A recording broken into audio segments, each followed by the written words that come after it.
Vamos a ir a la primera.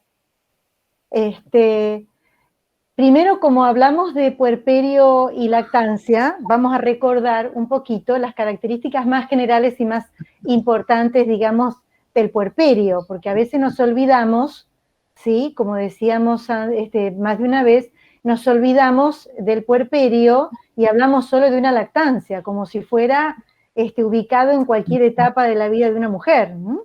Y la verdad que la lactancia se empieza a armar en un momento muy crítico, muy difícil, muy ambivalente para la mujer, y que es el tiempo del puerperio.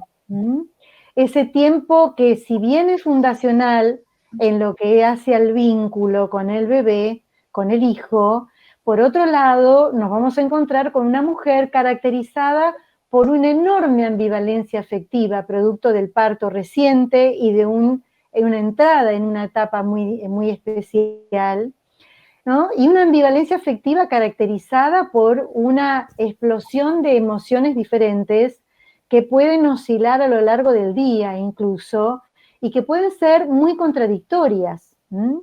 Y dentro de estas emociones, como podemos ubicar ahí, escribimos la alegría, la tristeza, miedo, irritabilidad, ilusión, desilusión, vamos a ubicar una que tiene que ver con el amor y con el odio, con la aceptación y con el rechazo.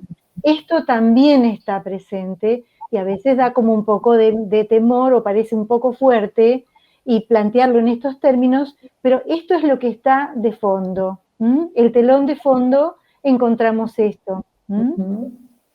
Por eso es que ubicamos el baby blue como primer manifestación de esta irrupción emocional con la que nos encontramos en el puerperio de una mujer.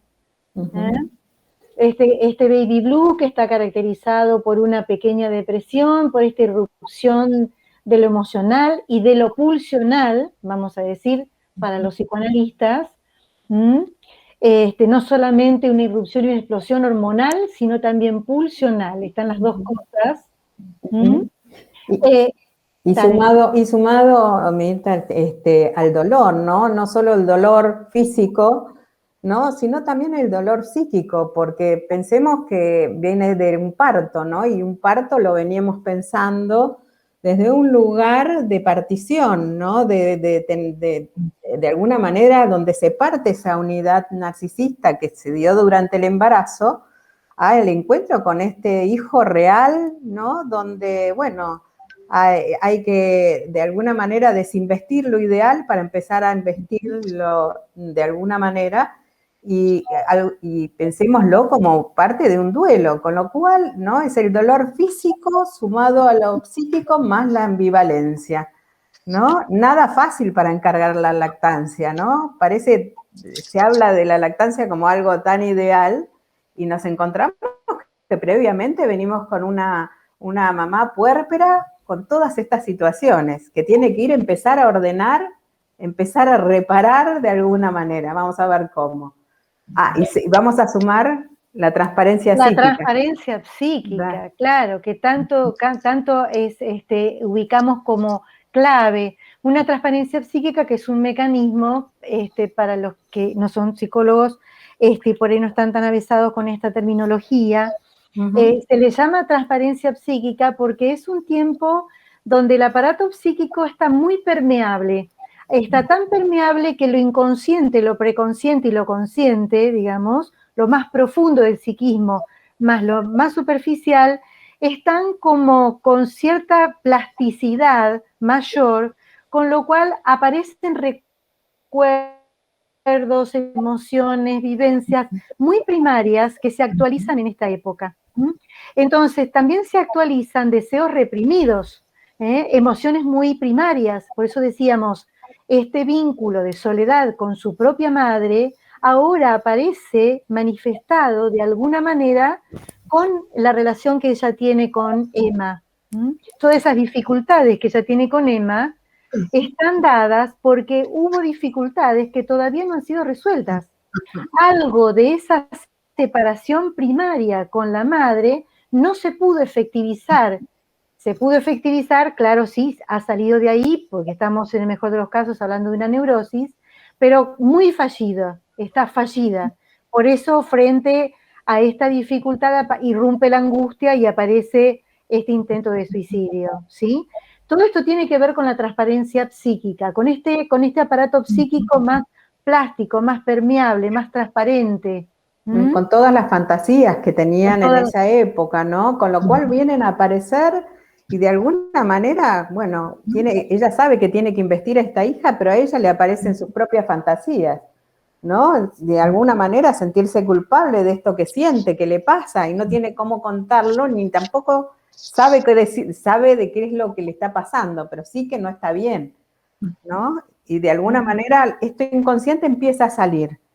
Lo que pasa es que no lo puede decir con palabras, lo está diciendo con el cuerpo, ¿no? Es decir, podemos leer el cuerpo de alguna manera, como un jeroglífico.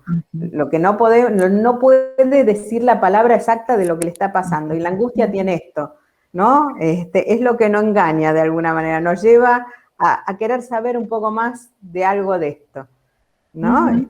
A través del síntoma podemos ir detectando desde la angustia, digamos, a su propia historia y qué es lo que le hace conflicto y no le permite seguir. ¿Sí? Bueno, vamos para la próxima. Dale. Ya hablamos de puerperio y ahora vamos a ubicar la lactancia materna con una definición que todos conocemos, que ya está desde la OMS, muy difundida, pero que vamos a prestar atención en un par de aspectos que por ahí pasan medio desapercibidos o muy rápidamente en esta hermosa definición de la OMS. Por un lado, que habla es la forma ideal. Ya eso nos da una pista.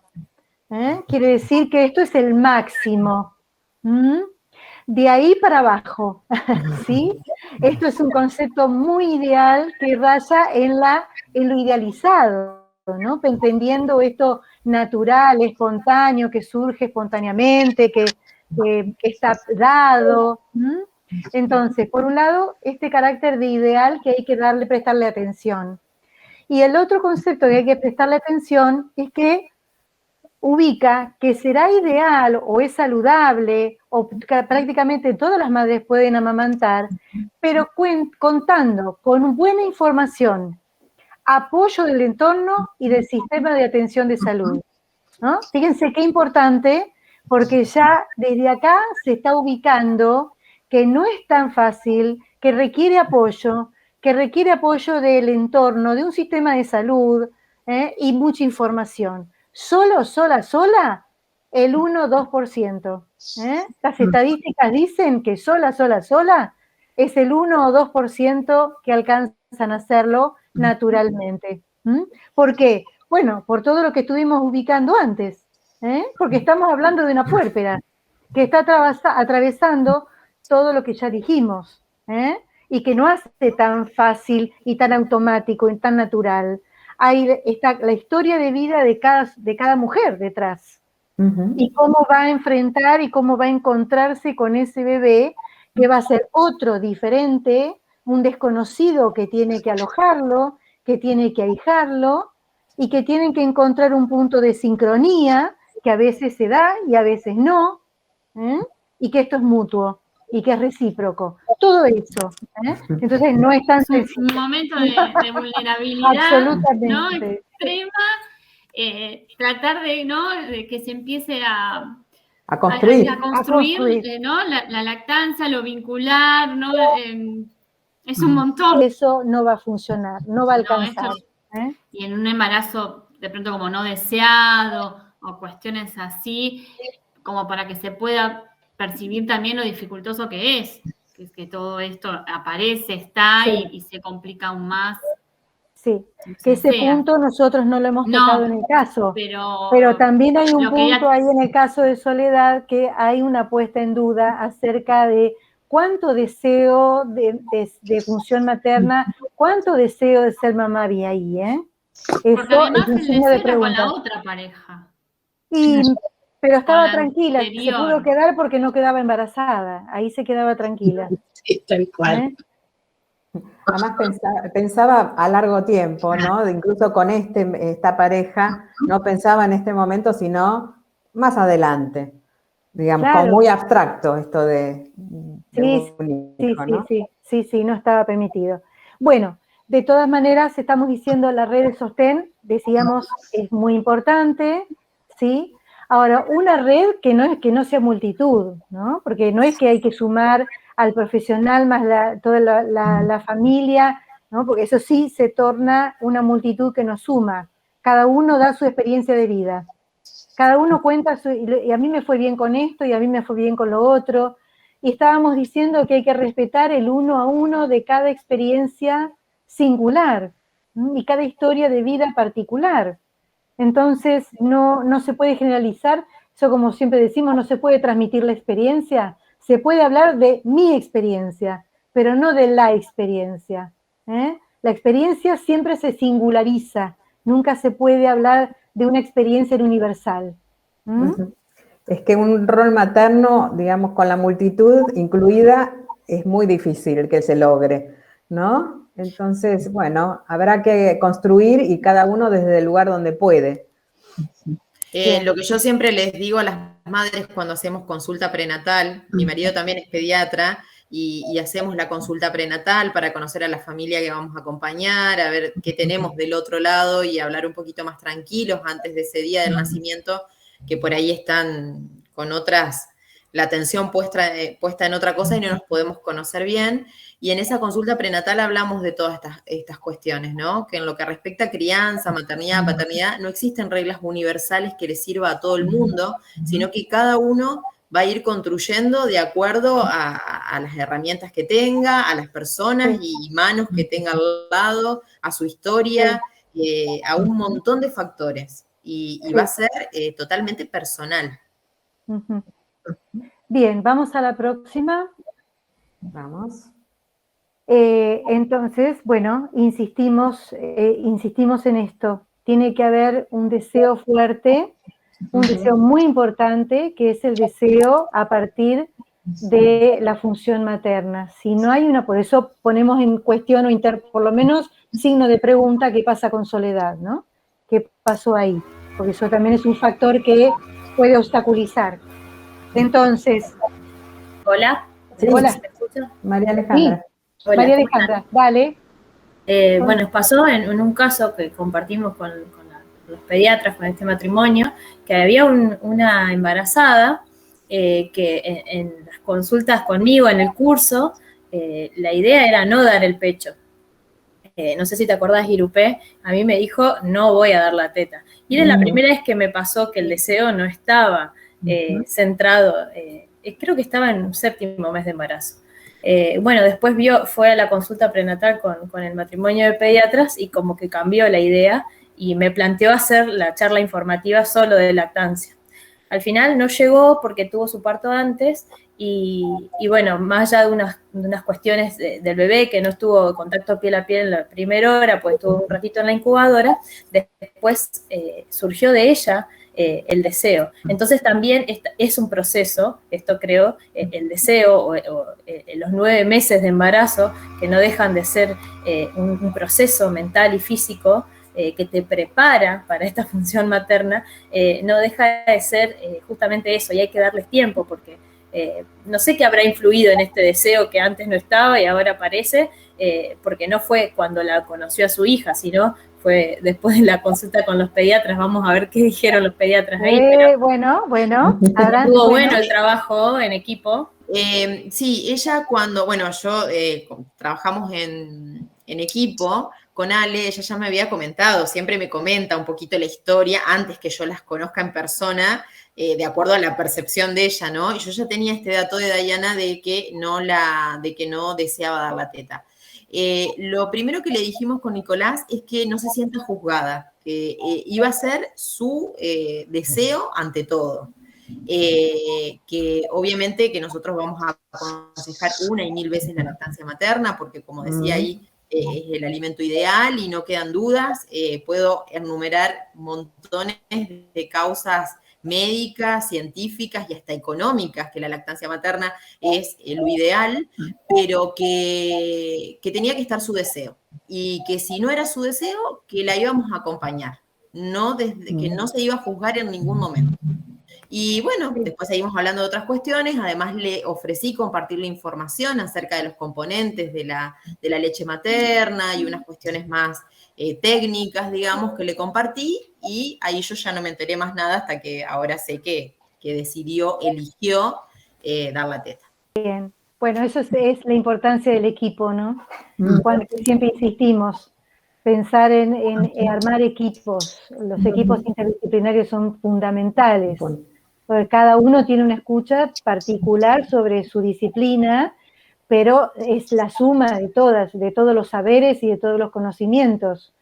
Y cuando tenemos un paciente tenemos una complejidad mucho mayor que para poder fragmentarla entre cada disciplina, ¿no?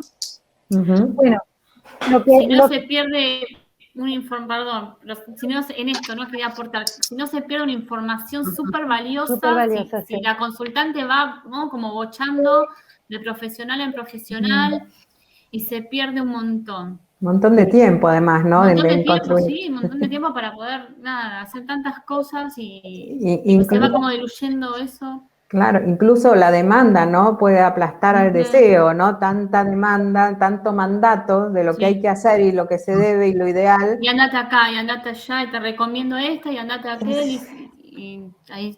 ¿No? Y hasta se puede inhibir, ¿no? Digamos, la lactancia, la posibilidad de lactar con tanto mandato, ¿no? A veces, ¿no? E incluso, digamos, desarrollar la función materna tiene eso, ¿no? De poderse probar, de poderse ver, de equivocarse, digamos, y pedir ayuda en todo caso cuando uno encuentra que es difícil la salida. Pero bueno, tiene que estar el deseo y también dar lugar, digamos, a que vaya construyendo. Sí. Que es tan importante, bueno, esto que decía María, que se puede llegar a inhibir la lactancia, y en otros casos también nos encontramos con que se empiezan a gestar síntomas. Aparecen síntomas en las mamas, como las grietas, la mastitis, bueno, y distintos tipos de sintomatologías que a veces tienen mucho que ver con que ha influido más el mandato que el deseo. Entonces no se sostiene una rutina, no se sostiene un ritmo, no se sostiene, las diferentes características que son propias de una buena lactancia, ¿no? De que esté la lactancia acorde para que no se produzcan sintomatología, digamos. Por un lado tenemos lo que pasa a nivel de la puericultura, a nivel biológico y fisiológico, pero a veces cuando no hay suficiente deseo y está la demanda y a pura necesidad y demanda, aparecen los síntomas denunciando justamente este tironeo, ¿no? Este conflicto interno entre si deseo o es lo que debo hacer, o es el mandato social o el mandato del otro, quien sea ese otro. Bueno. Y a veces un dato que queremos también compartir es en cuanto al deseo, que a veces está obstaculizado, ¿sí? No sé, esta mamá que dijo, yo no voy a dar el pecho. Aparentemente hay que ver qué había detrás. Por eso, de nuevo, es tan importante no quedarnos con la frase dicha, sino qué es lo que está queriendo decir con eso. Miedos, mitos, temores diferentes, bueno, fantasías, historias de familia, esto se transmite mucho de generación en generación. Y tiene que ver con el lenguaje, ¿no? Cómo se dicen, cómo se transmiten estas cuestiones de generación en generación, ¿no? La palabra marca en el cuerpo, entonces, bueno, decíamos que era un momento de mucha sensibilidad, ¿no? Bueno, justamente esas marcas en el cuerpo también operan. Entonces, no prejuzgar situaciones, sino poder escuchar más bien, ¿no? Yo creo que dar lugar a la escucha. Con esto de la transmisión, ¿no? De generación en generación, yo lo siento como un obstáculo con mis pacientes, porque la mayoría de las madres, estoy hablando de mujeres de 30 30 años en adelante, no tuvieron lactancias exitosas, por el contrario. Muchas veces con esto de la industrialización, que la mujer sale a trabajar, que no tenía el apoyo, que no estaba quizás, contenida o en red, se ha transmitido de generación en generación esto de no, yo no pude darte, o te di solo un mes, o a la primera crisis ante la falta de sostén de esa abuela, se dejaba de lactar, y eso se transmite y nuevamente influye un montón en la embarazada y en el deseo, ¿sí? Por eso el dar lugar a lo subjetivo, ¿no? Y no tanto, bueno, a lo escuchado, cuando decíamos, ¿no? La red no es una multitud, ¿no? Sino en todo caso, por ahí, poder dar lugar a que ella pueda decir lo que le pasa con estas historias. Sabiendo que, bueno, esa otra madre por ahí le pasó otras cosas distintas, pero poder diferenciar, dar lugar a la diferencia ahí, como algo oportuno, sí. Pasamos a la próxima. Dale. El temor a no poder, el estrés, la depresión. Digamos, cuando hablamos de depresión, estamos hablando no solamente del baby blue, sino cuando esos signos y síntomas depresivos no ceden después de lo esperable de un baby blue y que continúan a lo largo de las semanas y de los meses, ¿sí? Entonces estamos hablando de un cuadro franco, de depresión franca, de una depresión puerperal. También va a incidir la relación que tiene esa mujer con su propio cuerpo, con su sexualidad, el vínculo con la pareja, el entorno familiar. Bueno, hay muchísimos factores que inciden acá, ¿no? Que confirman de todas las maneras posibles de que se trata de deseo. No hay instinto ahí, no hay nada fijo. Vamos a la próxima. Dale. Bueno, algo que venimos hablando, ¿no? En relación a la salud mental, ¿no? Y la bidireccionalidad del vínculo con la lactancia materna. Este vínculo, ¿no? Que se favorece, decíamos que, bueno, los psicólogos saben de esta cuestión de la experiencia de satisfacción, ¿no? Que de alguna manera liga al placer, digamos, ¿no? Y que evoca la satisfacción desde un lugar diferente de la necesidad de alimentarse, ¿no? De nutrirse desde lo afectivo también, ¿no? Pero parte se apoya en esto. Entonces ese vínculo con la lactancia, sin duda, que va a estar relacionado con la capacidad o la vulnerabilidad que va a tener esa mamá, ¿no? Que trae ya esa mamá y para ejercer esa función materna.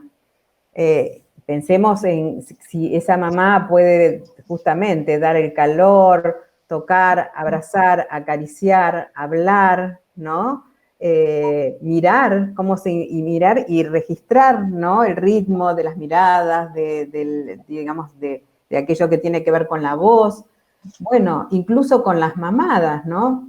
Digo, ¿no? Evidentemente la vulnerabilidad de una mamá, pensemos en Soledad, ¿no? La vulnerabilidad que tiene y cómo influyó en ella toda esta cuestión de la lactancia y de lo que en todo caso ella iba pudiendo decir de los conflictos que tenía, ¿no? Entonces va a depender mucho la lactancia materna desde un lugar, desde ese lugar incluso en el bebé también, ¿no? Como esté la mamá, la posibilidad de lactar, como qué es lo que va a producir también en este bebé, ¿no? Porque si pensamos que la lactancia materna también decíamos que era una herramienta para la constitución del aparato psíquico de ese bebé, bueno, la mamá, si está en buenas, digamos, ha tenido unos buenos recursos, digamos, seguramente esta lactancia materna va a ser buena para el bebé y va a producir una buena constitución psíquica.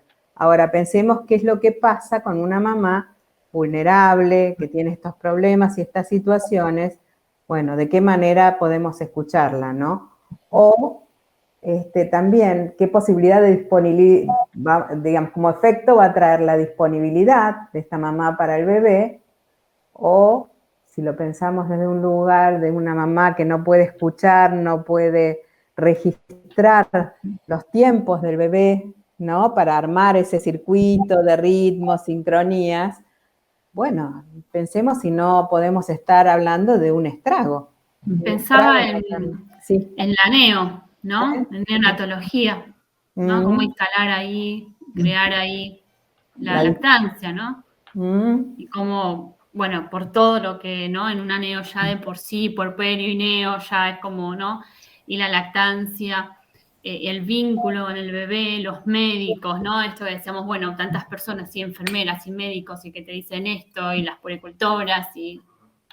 Pero fíjate cómo están ávidas generalmente esas mamás de que alguien pueda mirarlas desde otro lado, desde otro lugar, ¿no? Y les pueda marcar, porque es muy necesaria la información médica, sin duda, ¿no? Pero también que les puedan marcar algo de esto que están sintiendo con todo lo que veníamos hablando del puerperio, sumado a la neo. Claro, por eso, claro, es el, digamos, es lo que es la neo en sí, ¿no? En cuanto a lo estresante que eso Sí, es, y la dificultad también con el vínculo con el bebé, porque bueno, es como que está intervenido también. Pero pensemos en una mamá que la venimos siguiendo desde el primer momento, Sí, ¿no? Digo, qué bueno. la diferencia, ¿no? Claro. ¿No? En los grupos de preparación, donde hay una psicóloga que puede escuchar, Claro. donde hay una licenciada en obstetricia que también está escuchando y que está trayendo información, digo, y podemos trabajar juntas las dos disciplinas en esto y armar estrategias. Bueno, qué posibilidad, la idea es poder favorecer que la lactancia favorezca y que el vínculo favorezca también. Claro. La lactancia, son las dos cosas, la bidireccionalidad. Sí, y en neo también el apoyo para que no quede tan escindido, que el sacarse leche, que generalmente van al cuartito, se sacan leche con la máquina, y aparece como una cosa totalmente mecánica y totalmente escindida de lo emocional, de lo afectivo y de lo vincular con el bebé, ¿no?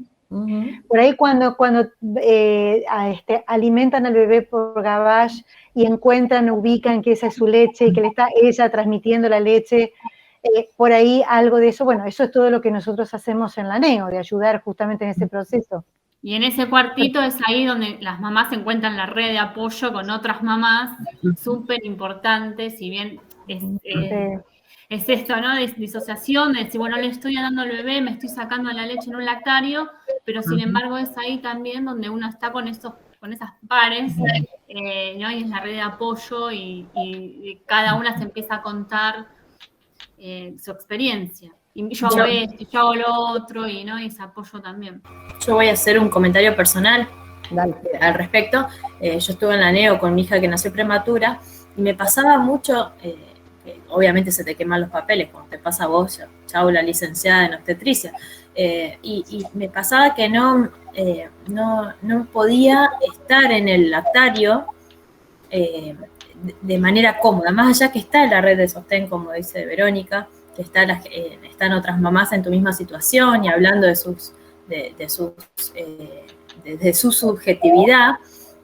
Pienso, como servicio de salud, qué fácil les haríamos la tarea a cada mamá si se pudiesen sacar mirando la incubadora, ¿sí? Tan fácil como eso, porque yo me pasaba que me hacía daño por extraerme con la bomba de extracción, que era de un bebé de 5 kilos, yo había tenido una de 1,4 kg, y yo llegaba al lado de la incubadora y me brotaba la leche de verla, ni lloraba, ni nada, estaba con el tubo y me salía leche. Yo iba al lactario y era una situación de estrés para mí. Y es tan fácil y tan biológico y tan fisiológico fomentar que esa situación no sea más estresante de lo que es, ¿sí? Y hay que pensarlo así, desde lo emocional. Sí, coincido con vos. Bueno, yo hablo también de la experiencia de tener a mi hija prematura y pasar ahí mis tiempos en la NEO. Y es esto también como el entorno también se tiene que acomodar a nuestras necesidades. Bueno. Pero me parece interesante la escucha, digamos, ¿no? Que puedan ser escuchadas en ese pedido de las madres, ¿no? Porque esto tiene que ver con la subjetividad, cómo cada uno en el deseo, digamos, surge la cuestión de la lactancia. Y me parece que por lo menos hay que escucharlo, ¿no? Después se verá si es posible o no. Pero me parece que es importante poder ser escuchado ahí. Y cómo va más allá de lo fisiológico, ¿no? Porque Alejandra decía, bueno, se acerca a su bebé y le brota la leche. Bueno, eso tendrá que ver con lo fisiológico y toda su explicación, pero digamos, ahí opera lo emocional, lo afectivo y un deseo materno. Sí, Cuando y lo propio, no hay deseo, hay mamás que se acercan y no les brota nada, ¿no? Porque tienen con todo un esfuerzo, porque tienen muchísima dificultad para acercarse y encontrarse con su bebé. Bueno, quedan muchos temas todavía, pero vamos a tratar de hacerlos más rapidito. Más rapidito. La lactancia prolongada, tomando en cuenta la lactancia prolongada a partir del ejemplo, ¿no? Ubicábamos que entonces hay dificultades que tienen que ver con lo psicológico para la separación de esta unidad narcisista, que es un poco lo estuvimos charlando ya, a través del caso de Soledad, ¿no? A veces se sostiene por culpa o porque se empezó a trabajar, entonces se trata de extender más la lactancia para tener un poquito más de tiempo que pueda compensar, a veces por las dificultades que hay en el vínculo, que sería un poco la situación con Soledad, ¿no? Y la dificultad con la pareja. Son factores que generalmente inciden y que tienen que ver con lo narcisista. Y después están, por supuesto, las razones que tienen que ver con lo fisiológico, ¿no? Bueno, porque las mamás van a decir, me resulta cómodo, me resulta fácil, económico, me gusta, lo disfruto, no me resulta costoso para nada en ningún sentido, o a veces tuvo que interrumpir la lactancia por alguna razón y es como la revancha, ¿no? Como relanzar la lactancia como una revancha. Bueno, la próxima. Vamos a la próxima. Cuando ubicábamos, digamos, las problemáticas que tienen que ver con la salud mental materna. En los casos de la depresión materna, cuando ya no estamos hablando de baby blues, sino cuando estamos hablando de una depresión franca, tenemos una bidireccionalidad, digamos, que la lactancia sabemos que aporta más sensibilidad por lo vincular, por esta estrechez, por el contacto cuerpo a cuerpo, piel con piel, más sensibilidad, hay más disponibilidad, requiere que esa mamá tenga una mayor disponibilidad en relación a su bebé, genera más confianza, la confianza de poder darle, de poder donar algo de sí, eso ayuda muchísimo. Pero también implica y baja por otro lado la ansiedad y el estrés. Esta es la parte más positiva, por lo cual uno podría decir, bueno, que está bueno y es saludable tratar de fomentar esto. A su vez, en la lactancia frente a un cuadro depresivo va a posibilitar disminuir el sentimiento de culpa ¿no? frente a esta dificultad para el amamantamiento. Está por un lado una tendencia a la retracción narcisista por su propio pesar, por su propio padecimiento, pero el bebé es la posibilidad de reconectar. Entonces, en este caso, sería un apoyo y esto sería lo bidireccional. Claro. Lo que se perdió en el parto, ¿no? Se gana afuera. Es una posibilidad, ¿no? No quiere decir que en todas las mamás depresivas pueda funcionar, digamos, como algo benéfico, sino, digamos, en algunas puede producir, en otras terminan dejando la lactancia en muchos casos. Y esto también no por una imposición, sino por realmente una dificultad. Sí. Entonces, acá la salvedad que queremos hacer es ¿quién sostiene a quién? Hay que ser cuidadosos de esto, porque no por el hecho de que hay que tratar de estimular por los beneficios que tiene, lo vincular incluso, la lactancia, aún con un cuadro depresivo, el riesgo que corremos es de que este bebé entre en un cuadro depresivo, y tenemos una depresión del lactante. Entonces decimos, ¿quién sostiene a quién? Cuando hoy hablaban de la pregunta de ver si era Emma la que quería la teta o es la mamá. ¿Quién sostiene a quién? Si es Emma la que está demandando permanentemente sostener la teta, porque sabe que esa mamá cuenta con ello. Y muchas veces esto funciona así, donde el bebé es el que la sostiene la madre, y la sostiene demandando teta porque sabe que es de esa manera la madre está. Y no cae en un cuadro depresivo mayor. ¿Ok? La próxima. Bueno, esto está en la misma línea, así que vamos a pasarla, porque está un punto importante que eso no nos podemos detener demasiado, pero va por lo menos que quede ubicado, para no perder de vista. A veces se exige, y en esto de el querer generar o facilitar o favorecer la lactancia, nos olvidamos cuando hacemos la anamnesis, por eso son tan importantes las entrevistas previas y el acompañamiento durante la gestación, para conocer esos datos, porque cuando hubo abuso infantil tenemos después consecuencias tremendas en este forzamiento de la lactancia. Entonces, tengamos en cuenta en nuestro rastreo acerca de la salud mental materna. Cuando se dice que no se quiere lactar, ¿por qué? ¿No? El por qué. ¿Cuál es poder entender un poquito por dónde viene? Y quizás se pueda abrir un lugar para alojar a esa paciente. Bueno, y para ir cerrando, vamos a ubicar también en la psicosis, porque hubo mucho tiempo en donde se consideró, bueno, quizá por también los fármacos que existían antes no eran aptos para la lactancia. Por suerte, esto también fue modificándose mucho, se fue ajustando mucho el tipo de medicación, los laboratorios hicieron ahí un aporte importante, y hoy por hoy hay muchos medicamentos, afortunadamente, que se pueden indicar y sostener la lactancia. Entonces, no sería una condición para la inhibición o para evitar o impedir la lactancia. Bueno, y creo que estamos terminando, ¿no? A ver. Sí, faltaba... No, estamos ahí. La maternidad actual. El toque de humor, la maternidad actual, la maternidad actual. En tiempos de pandemia, pensémonos, las mujeres que están trabajando desde la casa, están con el no, sacándose leche, el bebé que tironea por un lado, bueno, en fin. Bueno, muy bien. Muy gráfico.